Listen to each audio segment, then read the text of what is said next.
Hello મારા વહાલા વહાલા વિદ્યાર્થી મિત્રો, કેમ છો? મજામાં? મારું નામ છે ફાલ્ગુન નાદરોજા, હું રાજકોટથી છું અને તમે જોઈ રહ્યા છો ફિઝિક્સ વિથ ફાલ્ગુન સર. અને વહાલા વિદ્યાર્થી મિત્રો, અત્યારે આપણે જોઈ રહ્યા છીએ ધોરણ 11 ફિઝિક્સ ચેપ્ટર નંબર 7 કણોના તંત્રો અને ચાક ગતિનું સ્વાધ્યાય, કે જેની અંદર આપણે લાસ્ટ લેક્ચરની અંદર 7.1 to 7.6 7.1 થી 7.6 સુધીના બધા જ દાખલાઓ કરેલા હતા અને આજે આપણે શરૂ કરવાના છીએ સ્વાધ્યાયના 7.7 નંબરના દાખલાની સાથે. તો ચાલો ટેક્સ્ટ બુક લઈને તૈયાર થઈ જાઓ. બરાબર, ચાલો. તો સ્વાધ્યાયનો 7.7 નંબરનો દાખલો શું કહે છે? રકમ દરેકનું દળ સ્મોલ m અને ઝડપ v હોય તેવા બે કણો એકબીજાથી સ્મોલ d અંતરે રહેલ બે સમાંતર રેખાઓ પર વિરુદ્ધ દિશામાં ગતિ કરે છે. દર્શાવો કે કોઈ પણ બિંદુની સાપેક્ષે કોણીય વેગમાન લેવામાં આવે તો પણ આ બે કણોના તંત્રનું સદિશ કોણીય વેગમાન સમાન જ રહે છે. બરાબર, ચાલો. તો રકમ આપેલી છે એ પ્રમાણે આપણે એક ડાયાગ્રામની જરૂર પડશે. એકબીજાથી સ્મોલ d અંતરે રહેલા હોય એવા અને બે સમાંતર રેખાઓ આપણે ડ્રો કરવાની છે. ચાલો, તો બે સમાંતર રેખાઓ ડ્રો કરી નાખીએ. બહુ સરસ. હવે આ એક રેખા છે, આ એક બીજી રેખા છે. ઓકે, હવે ધારો કે બે કણો આપણે લેવાના છે અને કોઈ એક બિંદુ આપણે લેવાનું છે. ધારો કે અહીંયા આગળ એક બિંદુ આવેલું છે O, આ બિંદુની સાપેક્ષે, અને બે કણો આપણે નક્કી કર્યા છે. એક કણ છે એ ધારો કે અહીંયા છે અને આ કણ છે એ જમણી તરફ v વેગથી ગતિ કરે છે. ઓકે, અને અહીંયા એક્ઝેક્ટ આની સામે તમે કોઈ પણ જગ્યાએ લઈ શકો, એવું જરૂર નથી અહીંયા જ લેવું. બરાબર, આ કણને અહીંયા લીધો છે, બીજો અહીંયા લઈ શકો, અહીંયા લઈ શકો, અહીંયા કોઈ પણ જગ્યાએ લઈ શકાય. આ કણ છે એ v વેગથી આ તરફ ગતિ કરે છે. હવે જમણી બાજુની છે એને આપણે પ્લસ v માની લઈએ, તો ડાબી બાજુની છે એને આપણે માઇનસ v માની લેશું. ઓકે, કારણ કે બંનેની દિશા એકબીજાથી વિરુદ્ધ છે અને વેગ છે એ સદિશ રાશિ છે. જમણી બાજુ છે તો પ્લસ v, તો આ ધારો કે આ v1 સદિશ છે તો એના બરાબર v લખી શકાય, અને આ બાજુ ધારો કે આ v2 સદિશ છે તો એના બરાબર માઇનસ v લઈ લઈએ આપણે. ક્લિયર? ઓકે, કઈ વાંધો નથી. ઓકે, ચાલો, બહુ સરસ.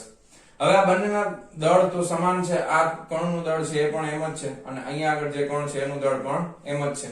હવે ધારો કે આ કોઈ એક બિંદુ છે, આ બિંદુ તમે કોઈ પણ જગ્યાએ લઈ શકો. હવે આની સાપેક્ષમાં આ કણનું કોણીય વેગમાન અને આની સાપેક્ષમાં આ કણનું કોણીય વેગમાન જોતું હોય તો મારે શું કરવું પડે? આ બંને કણોને આપણે આની સાથે જોડી દઈએ. બરાબર, હવે આને આપણે આની સાથે જોડી દેશું તો કઈક આ રીતનું, અરે સ્ટ્રેટ નો થયું, પાછું ફરીથી.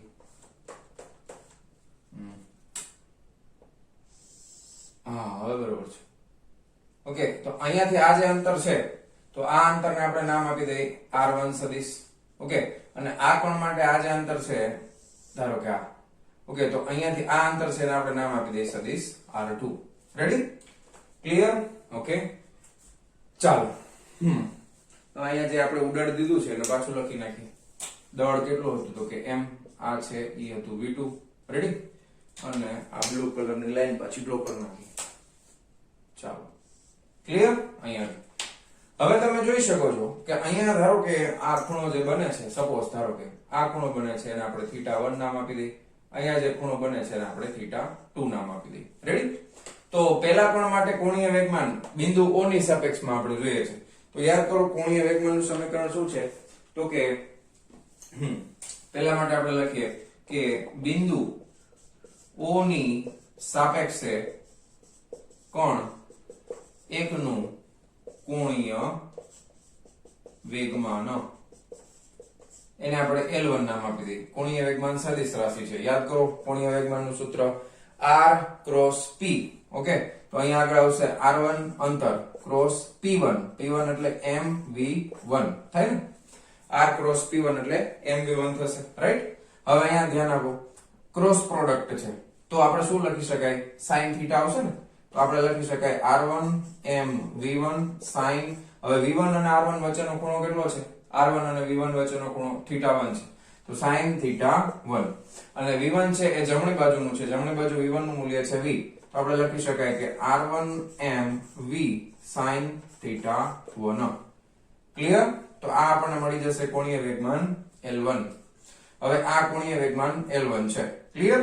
કઈ વાંધો નથી ને? ચાલો, હવે આપણે બીજા ટર્મનું લખી નાખીએ કે બિંદુ O ની સાપેક્ષે, બિંદુ O ની સાપેક્ષે કણ 2 નું કોણીય વેગમાન. હવે બીજા કણનું કોણીય વેગમાન આ બિંદુની સાપેક્ષે આપણે લખવું છે તો શું થશે બોલો. L2 સદિશ is equal to R2 cross mv2. હવે v2 બરાબર તો શું છે તો કે -v છે. તો R2 m અહીંયા માઈનસ આ v ક્રોસ છે એટલે sin theta 2. અહીંયા આગળ ખૂણો કેટલો છે sin theta 2. પણ આ માઈનસ માં છે ધ્યાન આપજો. એટલે આ -R2 mv sin theta 2. તો આ છે L2. હવે બિંદુ O ની સાપેક્ષે તંત્રનું કુલ કોણીય વેગમાન. રેડી? ચાલો તો કુલ કોણીય વેગમાન L બરાબર L1 સદિશ વત્તા L2 સદિશ બંનેના કોણીય વેગમાનનો સદિશ સરવાળો. હવે L1 બરાબર કેટલા છે તો કે R1 mv sin theta 1. આ છે માઈનસમાં, ભલે તમે પ્લસ કરો પણ આનું મૂલ્ય તો માઈનસ છે, તો -R2 mv sin theta 2. Okay, હવે ધ્યાનથી જોજો. હવે આપણે કામ કરીએ, એક ત્રિકોણ આપણે બનાવી નાખીએ. અહીંયાથી આખે આખું ત્રિકોણ કમ્પ્લીટ કરી નાખીએ. હાલો, હવે આ ત્રિકોણ તમે નામ આપી દો O, પછી આને આપી દઈએ A, પછી આને આપી દઈએ B, OAB, અને આપણે આને નામ આપી દઈએ OAB, AB, પછી C, અને આને આપી દઈએ D. તો તમે કહી શકો કે ત્રિકોણ OAB પરથી શું કહી શકાય કે આ R1 છે, તમારી પાસે કર્ણનું માપ છે અને આ ખૂણો છે. તો આ લંબ અંતર મારે જોતું હોય તો લંબ અંતર કેવી રીતે મળશે? sin થીટા લેવો પડે, સામેની બાજુ છેદમાં કર્ણ પરથી કહી શકાય કે sin theta 1 બરાબર સામેની બાજુ એટલે OA. ઓકે, સામેની બાજુ છેદમાં કર્ણ એટલે માનાંકમાં R1 સદિશ. ઓકે, તેથી OA કેટલું થઈ જશે તો કે R1 sin theta 1 માનાંકમાં R1 સદિશ છે એટલે લખી શકાય R1 sin theta 1. હવે આ અહીંયાથી આ આખે આખું લંબ અંતર છે. રકમમાં આપણને આપ્યું છે કે બે કોણ વચ્ચેનું લંબ અંતર આ જે છે ને આ D છે. આ અંતર કેટલું છે તો કે આ સ્મોલ d જેટલું છે. અને આ અંતર આપણને ટોટલ કેટલું મળ્યું તો કે આ અંતર આપણને મળ્યું R1 sin theta 1. Ready? Okay, clear? તો આના બરાબર થઈ જશે OA. હા, હવે બીજું ત્રિકોણ લઈ. કયું તો કે ત્રિકોણ OCD. ત્રિકોણ OCD પરથી શું કહી શકાય કે sin theta 2. sin theta બરાબર સામેની બાજુ છેદમાં કર્ણ. તો સામેની બાજુ છે OC છેદમાં કર્ણ એટલે માનાંકમાં સદિશ R2. તો OC બરાબર શું લખી શકાય કે OC બરાબર લખી શકાય R2 sin theta 2. રેડી? હવે આ O થી C નું અંતર છે. ક્લિયર? ઓકે, હવે તમે કહી શકો કે અહીંયા આગળ આપણે જસ્ટ કિંમત મૂકી દઈએ. તેથી mv તો કોમન નીકળી જશે, mv કોમન નીકળી ગયા. અંદર વધ્યું શું તો કે R1 sin theta 1 માઈનસ અહીંયા વધ્યું R2 sin theta 2. હવે R1 sin theta 1 R2 sin theta 2 એટલે આ થઈ ગયું mv, આ થઈ જશે OA minus OC. હવે જો OA એટલે આખે આખું માઈનસ OC કરો એટલે શું વધે? ખાલી AC વધે. તો એના બરાબર થઈ જશે mv into AC. હવે AC એટલે તો શું છે તો કે A થી C વચ્ચેનું અંતર કેટલું છે? D જેટલું છે. તેથી તમે લખી શકો mvd. ક્લિયર? ઓકે, તો આ તમને મળે છે જવાબ. આખા તંત્રનું કુલ કોણીય વેગમાન છે એ કોણીય વેગમાન નું મૂલ્ય કેટલું છે તો કે મૂલ્ય છે mvd જેટલું. રેડી? હવે આ મૂલ્યમાં આપણે જે સાબિત કરવાનું હતું કે આ બંને વચ્ચેનું લંબ અંતર d છે. પછી તમે આ સાપેક્ષ બિંદુ તમે જ્યાંથી કોઈ પણ અહીંયા રાખો, અહીંયા રાખો, અહીંયા રાખો, કારણ કે જો આ સમીકરણ છે એ આ R1 અને R2 થી સ્વતંત્ર છે.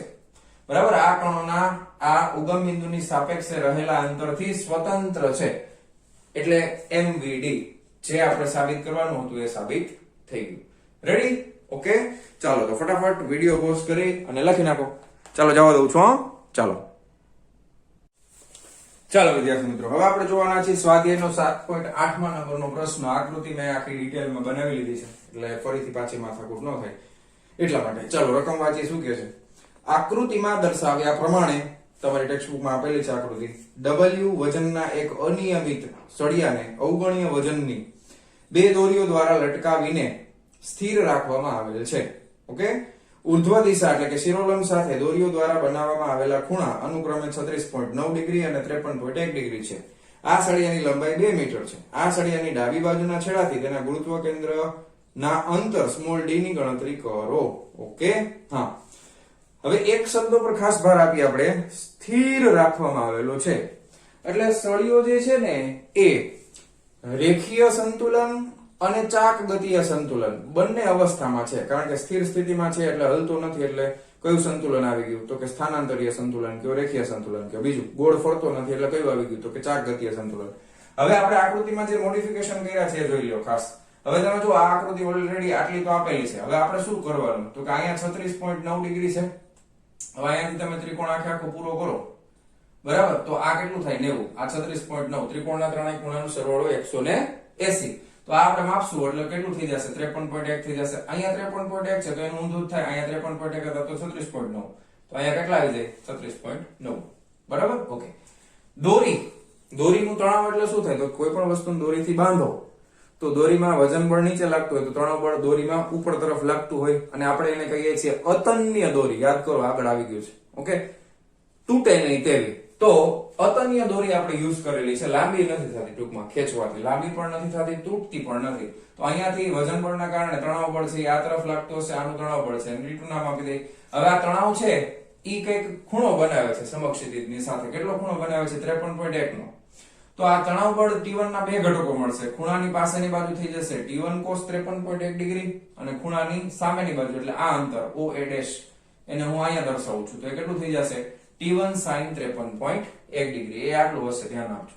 ઓકે, પછી બીજું આમાં પણ એ જ રીતે ખૂણાની પાસેની બાજુ T2 cos 36.9 ડિગ્રી, સામેની બાજુ એટલે આ એ થઈ જશે T2 sin 36.9 ડિગ્રી. વજન છે W, સળિયાની લંબાઈ છે 2 મીટર, W નીચે તરફ લાગે છે. તો આ ગુરુત્વ કેન્દ્ર છે અહીંયા આગળ. તો ગુરુત્વ કેન્દ્રનો એક છેડો, ડાબી બાજુનો છેડો એટલે એ બિંદુથી અંતર છે અને આપણે D નામ આપી દીધું છે. તો આપણે સ્મોલ d ગોતવાનું છે. ક્લિયર? ઓકે, હવે શરૂ કરશું. ઓકે, ધ્યાન આપો. ચાલો, બહુ સરસ. આકૃતિ પહેલા દોરો નાખજો ફટાફટ.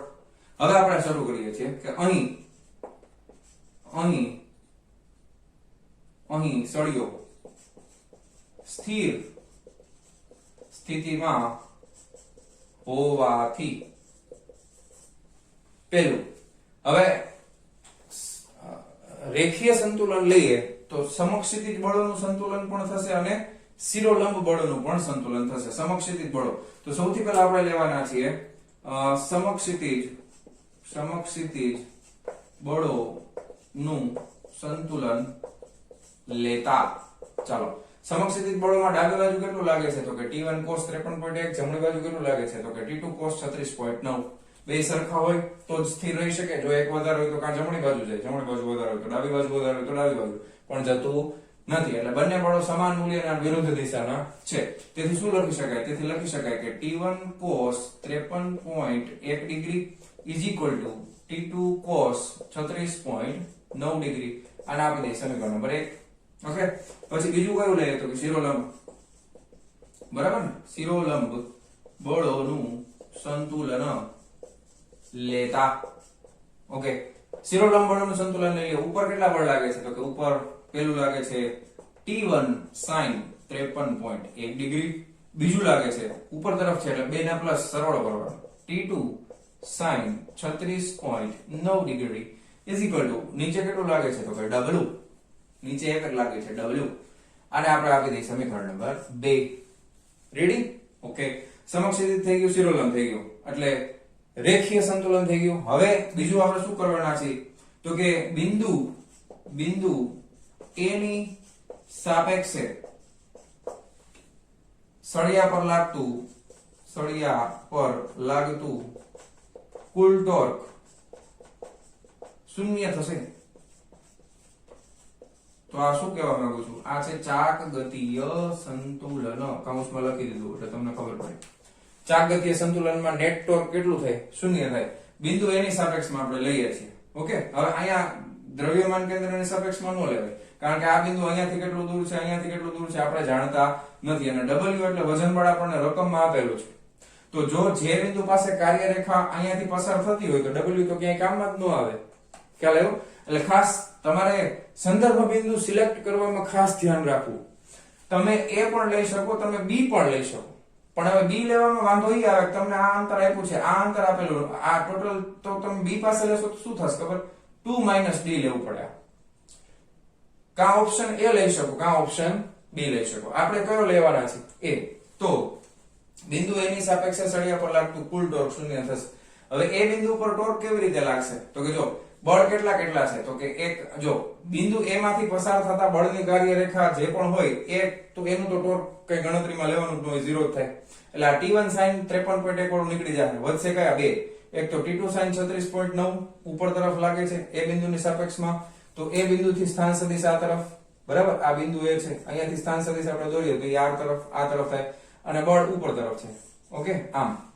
અથવા તો તમે દોરી માની લ્યો, બળ ઉપર તરફ આમ ફરશે વિષમઘડી દિશામાં r cross f, બરાબર? આ r છે, આ f છે, બરાબર? આમ ફરશે અને બે વચ્ચે ખૂણો કેટલાનો છે? 90 ડિગ્રીનો છે.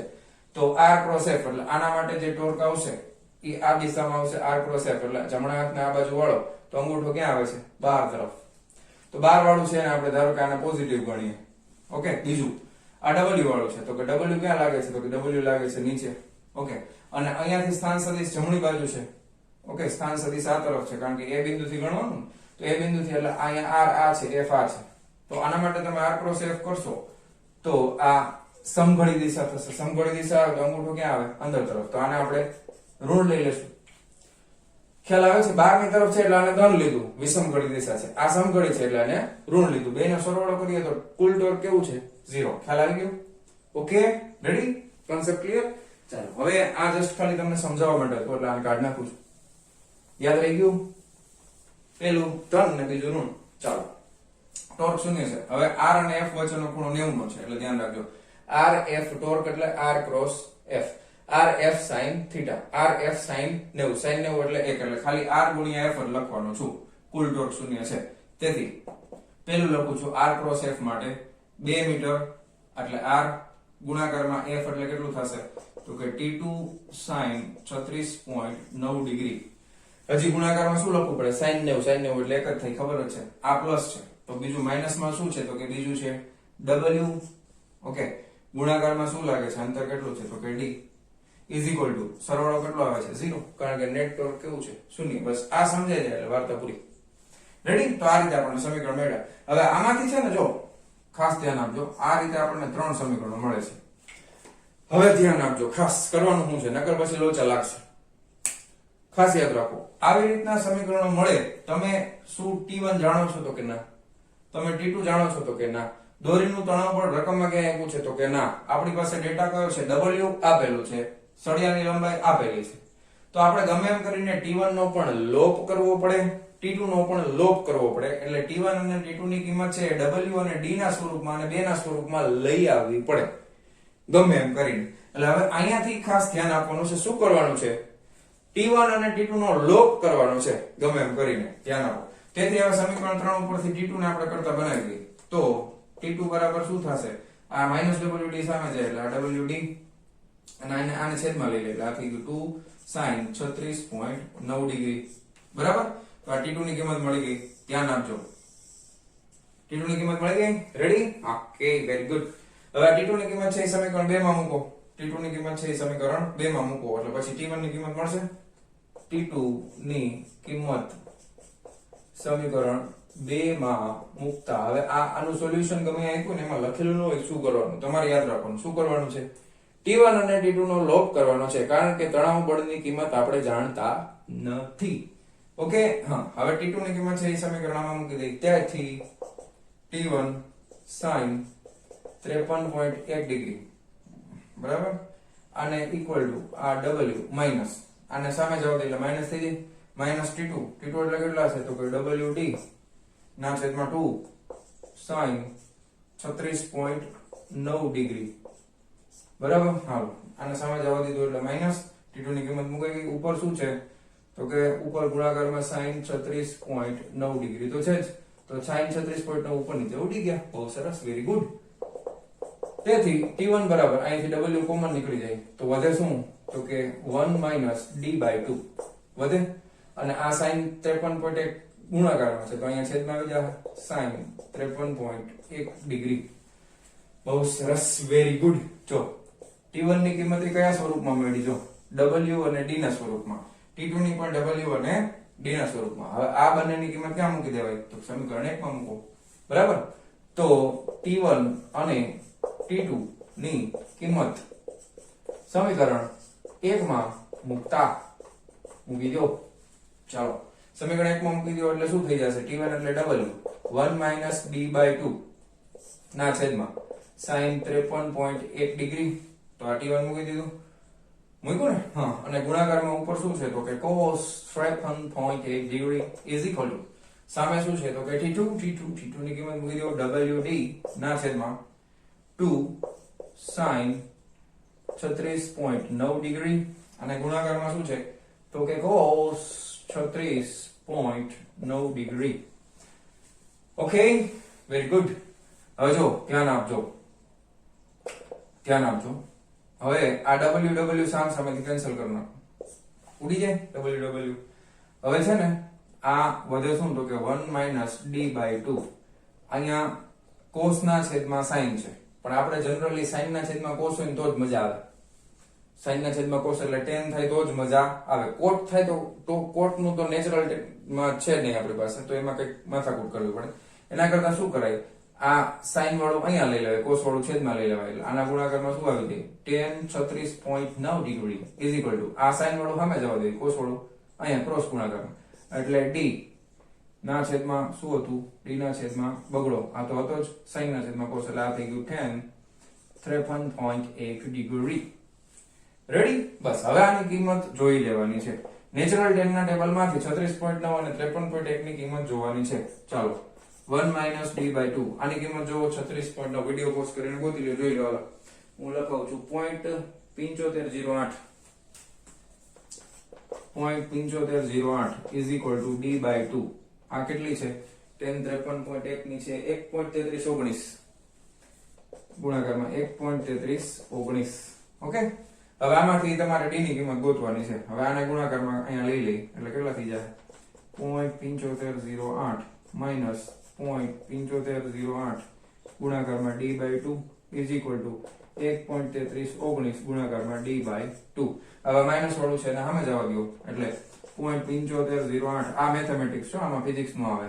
બરાબર? હવે 1.3319 વત્તા કરવું પડશે ને, આ સામે જાય એટલે પ્લસ થઈ જાય. D/2 તો છે જ ગુણાકારમાં, એટલે 1.3319 વત્તા 0.7508 બરાબર 2.082 સાથે 2.0827 ગુણ્યા D/2.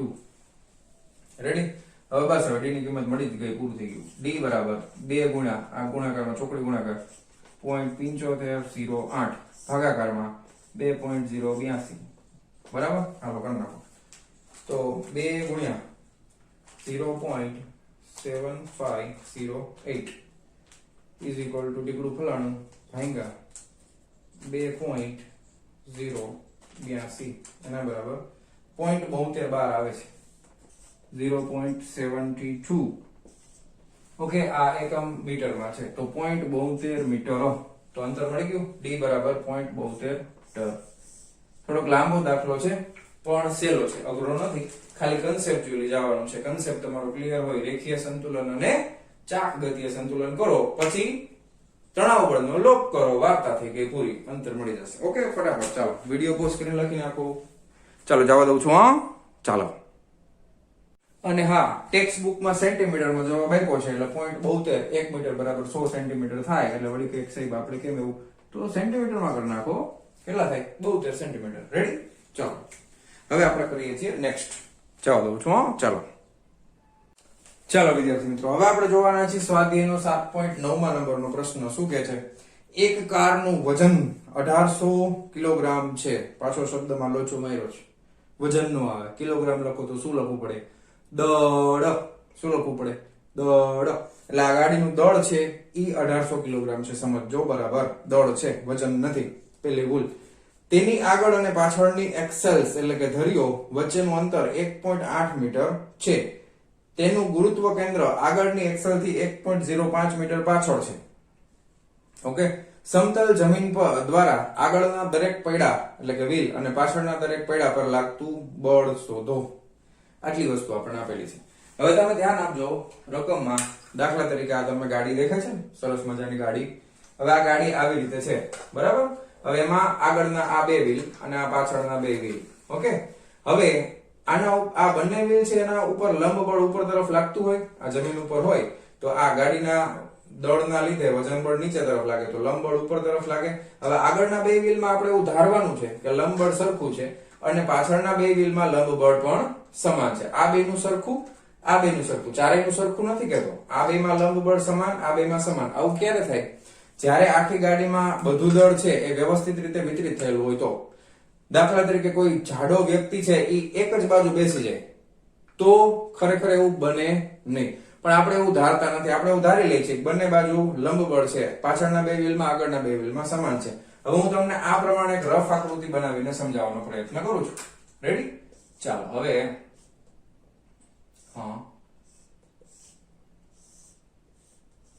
હા વાહ, જબરું જબરું જબરું ડ્રોઈંગ કર્યું ભાઈ, જબરું.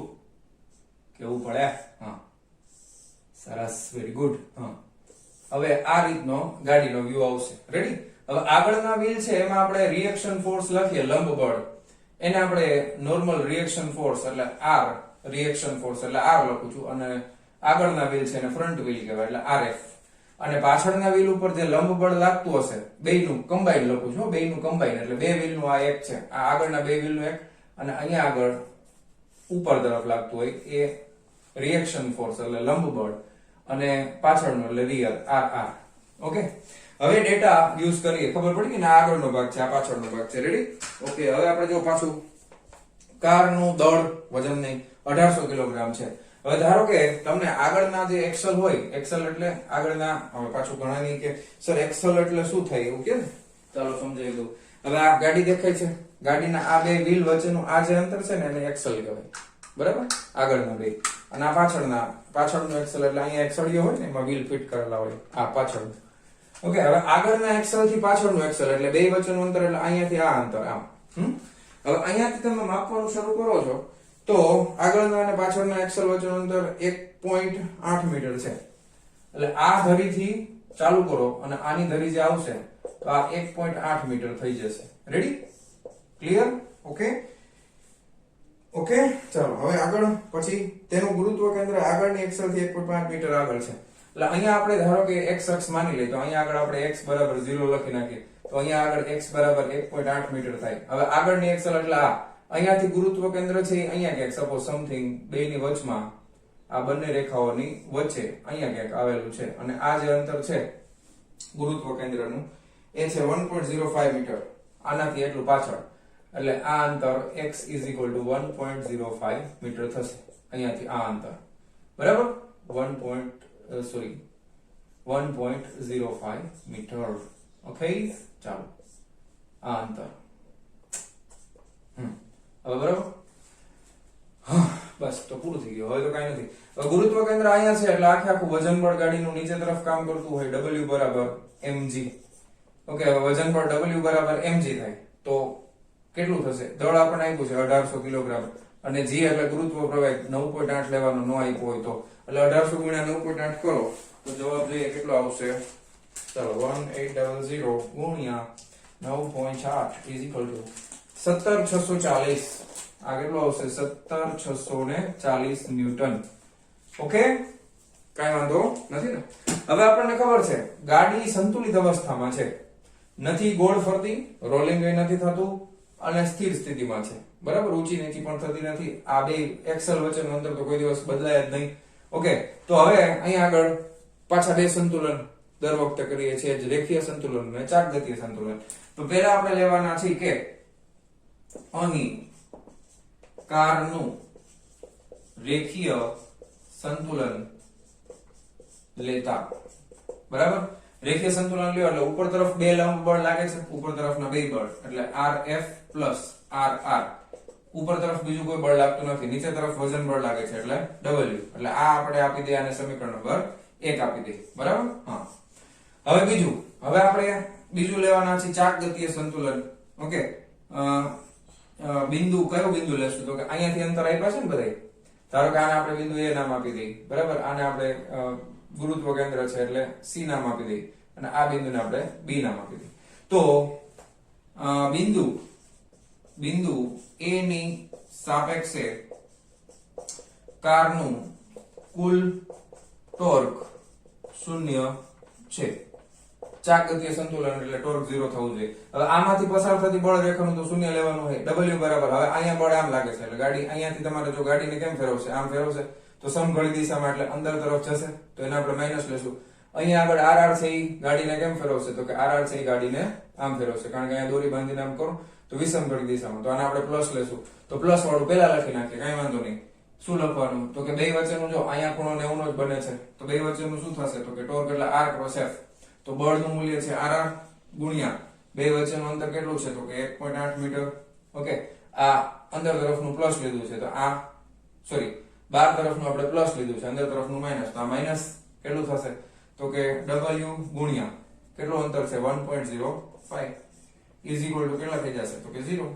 Ready okay is very good હાલો તો R બરાબર આ માઈનસ છે ને સામે જવા દઈએ તો W ગુણ્યા 1.05 ના ભાગાકારમાં 1.8 હવે W તમને ખબર છે 17640 છે 17640 ગુણ્યા 1.05 ના છેદમાં 1.8 આવશે જોવો જરાક ફટાફટ કરી નાખો 17640 ગુણ્યા 1.05 ઇઝ ઇક્વલ ટુ આટલા ભાગ્યા 1.8 એટલે એ આવે છે 10290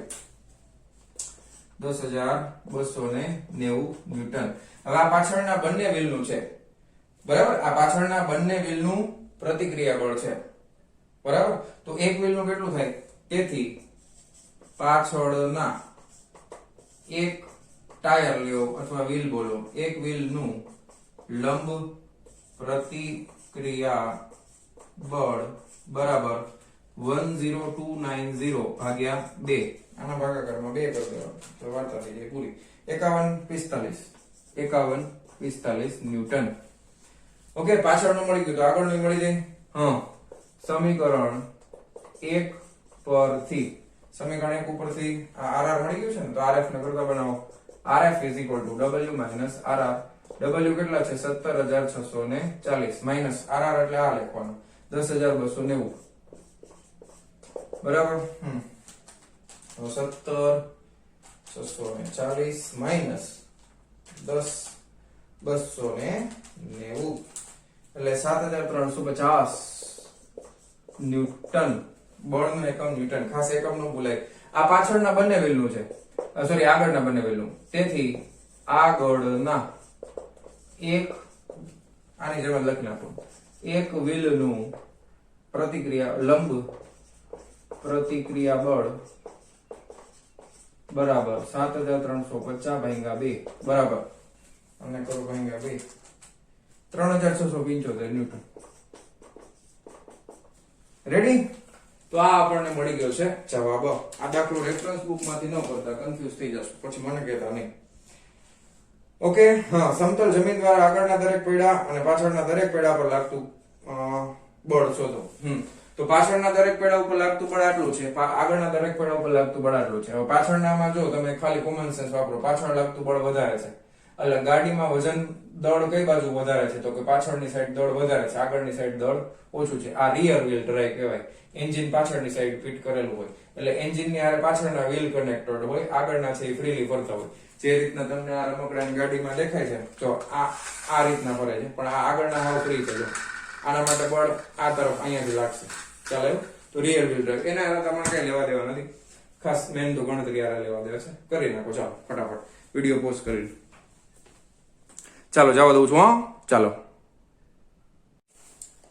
વિદ્યાર્થી મિત્રો સ્વાધ્યાય 7.10 એમાં બે પ્રશ્નો પૂછ્યા છે A અને B બે આપણે અલગથી જ કરીએ પહેલા આપણે A કરીએ બરાબર હા શું કહે છે કે ગોળાના સ્પર્શકને અનુલક્ષીને ગોળાની જડત્વની ચાક માત્રા શોધો હા તો ડાયરેક્ટ પ્રશ્નમાં એટલો પછી પાછળ આપણે જોઈ લે પહેલા આપણે ગોળો ડ્રો કરી નાખીએ હવે આ એક કોઈ ગોળો છે ઓકે હવે આ ગોળો છે ઈ કેમ ખબર પડે આવું કરો એટલે ખબર પડી જાય ગોળો છે બાકી તો વર્તુળ લાગે ને હા આ એનું કેન્દ્ર હા ગોળાના કોઈ પણ સ્પર્શકને અનુલક્ષીને જડત્વની ચાક માત્રા શોધવાની છે રેડી હવે આપણે દાખલા તરીકે સ્પર્શક એ દોરી નાખીએ ઓકે સ્પર્શક કોઈ પણ બાજુ તમે લઈ શકો, ગમે ત્યાંથી લઈ શકો. ધારો કે હું અહીંયા સ્પર્શક છે એ આ રીતે દોરું છું.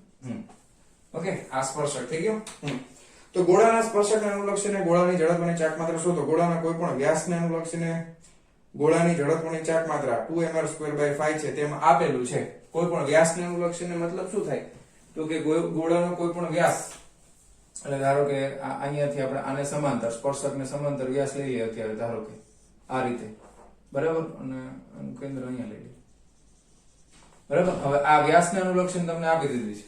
ઓકે, ધારો કે આને આ વ્યાસને અનુલક્ષીને છે અને I નામ આપી દઈએ, તો I વ્યાસ એટલે ડાયામીટર ID. તો આ આપણને આપેલું છે કેટલું? 2/5mr². આ આપણને યાદ જ હોય, પાકી કરાવી દીધી ને. ગોળો એટલે સ્ફિયર, ગોળો એટલે SPHERE, સ્ફિયર થાય. S ને ઊંધો કરી નાખો એટલે બગડો, P for 5 એટલે 2/5. યાદ આવી? કેવો નક્કર ગોળો હોય તો જ 2/5 આવે. યાદ આવ્યું? એટલે આ નો આપેલી હોય તો આપણને આવડવી જોઈએ 2/5mr², રાઈટ? ઓકે, ચાલો. જ્યાં કેપિટલ A માં ગોળાનું દળ છે અને કેપિટલ R એ ગોળાની ત્રિજ્યા છે. આના સ્પર્શક એટલે આપણે એને ટેન્જન્ટ કહીએ છીએ ને, તો સ્પર્શક એટલે ટેન્જન્ટ, એટલે આને આપણે I for ટેન્જન્ટ ગોતવાનું છે. તો આમાં સિમ્પલ આપણે કયો પ્રયોગ યુઝ કરશું? સમાંતર અક્ષનો પ્રમેય, બરાબર ને?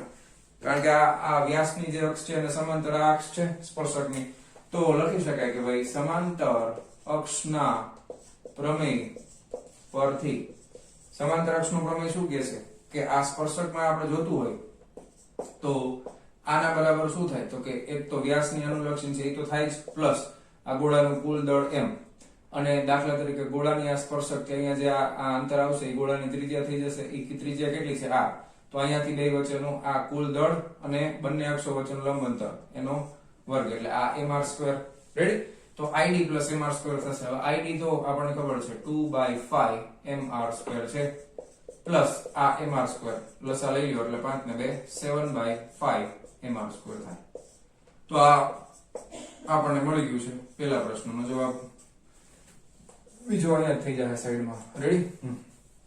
ચાલો, બીજો પ્રશ્ન આપણને એમ કહે છે કે કેપિટલ M દળ અને કેપિટલ R ત્રિજ્યાની એક તકતી છે, તેના કોઈ પણ વ્યાસને અનુલક્ષીને જડત્વની ચાક માત્રા mr²/4 છે. વ્યાસને અનુલક્ષીને તકતીને લંબ અને તેની ધાર પરના બિંદુમાંથી પસાર થતી અક્ષને અનુલક્ષીને તકતીની જડત્વની ચાક માત્રા શોધો. હવે આમાં ખાસ આકૃતિ ધ્યાનથી સમજવાનું, શું કહેવા માંગુ છું એ સમજો. તકતીને 3D માં હું ડ્રો કરીને બતાવું છું. ધારો કે આ રીતના કોઈ તકતી છે, બરાબર. હવે 3D માં ઇમેજિનેશન કરીએ એટલે આમ જાડાઈ પણ હોય થોડીક, એટલું બધું તો નહીં, આ રીતે બસ રાઈટ દેખાય છે ને, આમ હરકું જ જાડું. જો થોડી કે સાહેબ અમુક જગ્યાએ જાડી છે ને અમુક જગ્યાએ પાતળી છે, એવી નથી ભાઈ. આ તકતી છે. રેડી? હવે આ તકતીનું કેન્દ્ર છે. હવે તકતીના કેન્દ્રમાંથી પસાર થતી અક્ષ બનાવી નાખીએ આપણે. ધારો કે તકતીના કેન્દ્રમાંથી પસાર થતી અક્ષ થઈ ગઈ. હવે તકતીનો વ્યાસ છે એ બનાવવો હોય તો આ એક વ્યાસ થાય, બરાબર. હવે આ વ્યાસને લંબ આ 3D માં ઇમેજિનેશન કર્યું છે એટલે આપણે આમ કરીએ, બરાબર, આ રીતે. હવે આને આપણે બિંદુ O નામ આપી દઈએ, આમાંથી ગમે તે નામ આપી દઈએ, A B C D, અને આ જે અક્ષ છે ને એને પણ આપણે નામ આપી દઈએ EF, આ રીતે EF. રેડી? હવે તમને શું આપેલું છે રકમમાં? તો કે જો રકમમાં તમને આપ્યું છે કે તકતીની તેના કોઈ પણ વ્યાસને અનુલક્ષીને જડત્વની ચાક માત્રા mr²/4 છે. કોઈ પણ વ્યાસ એટલે AB માંથી અથવા તો CD માંથી કોઈ પણ વ્યાસને અનુલક્ષીને. તો પહેલા આપણે લેશું, જો હવે આને આપણે ગોતવાની ક્યાં છે? ગોતવાની છે આપણે તેની ધાર પરના બિંદુમાંથી પસાર થતી અક્ષને અનુલક્ષીને તકતીને લંબ અને તેની ધાર પરના બિંદુમાંથી પસાર થતી અક્ષને અનુલક્ષીને તકતીની જડત્વની ચાક માત્રા શોધો. ઓકે, ધાર પરના બિંદુમાંથી પસાર થતી અને અક્ષને અનુલક્ષીને, ઓકે, તકતીની જડત્વની ચાક માત્રા શોધો. તકતીને લંબ અને ધાર પરનું બિંદુ, આ તકતીનું સમતલ, એને લંબ એટલે આમ થાય. એટલે આપણે ગોતવાની કોઈ પણ એક જગ્યાએ, અહીંયાથી ધારો કે આ સ્પર્શક જ થયો, આ રીતે ગોતવાની છે. આની કેટલી થાય? બરાબર. હવે આમાં ધ્યાન આપજો, બંને પ્રયોગોનો યુઝ કરવો પડશે. સૌથી પહેલા આપણે લેશું કે આપણને આપેલી કઈ છે, તો કે આપણને કોઈ પણ એક વ્યાસને અનુલક્ષીને આપી છે. દાખલા તરીકે આપણે IAB લખી નાખી, તો એ કેટલી આપી છે? તો કે mr²/4 આપેલી છે. તો પહેલા આપણે લખશું લંબ અક્ષો ના પ્રમેય પરથી લંબ અક્ષરનો પ્રમેય શું કહે છે તો કે સામ સામે લંબ એવી પરસ્પર ત્રણ અક્ષો છે AB એને લંબ છે CD અને ત્રણેય બેયને લંબ છે EF તો લંબ અક્ષરના પ્રમેય પરથી આ બેની જડત્વની ચાક માત્રાનો સરવાળો EF જેટલો થાય યાદ આવી ગયો લંબ અક્ષનો પ્રમેય તો IAB વત્તા ICD is equal to IEF થાય ખ્યાલ આવ્યો તેથી IEF બરાબર કેટલું થાય તો કે IAB પ્લસ ICD અને અહીંયા આગળ IAB બરાબર ICD છે કારણ કે વ્યાસાંત બિંદુઓમાંથી સરખી જ હોય તો આ થઈ જશે 2mr² બેનો સરવાળો કરો એટલે 2mr²/4 એટલે આ થઈ ગયું mr²/2 રેડી તો આ આપણને મળી ગઈ IEF હવે બીજા નંબર ઉપર સમાંતર અક્ષોનો પ્રમેય લઈ લઈએ સમાંતર અક્ષોના પ્રમેય પરથી ખ્યાલ આવ્યો શું કર્યું પેલા લંબ અક્ષનો પ્રમેય લીધો એના ઉપરથી EF ને ગોતી લીધી હવે સમાંતર અક્ષનો પ્રમેય લેશું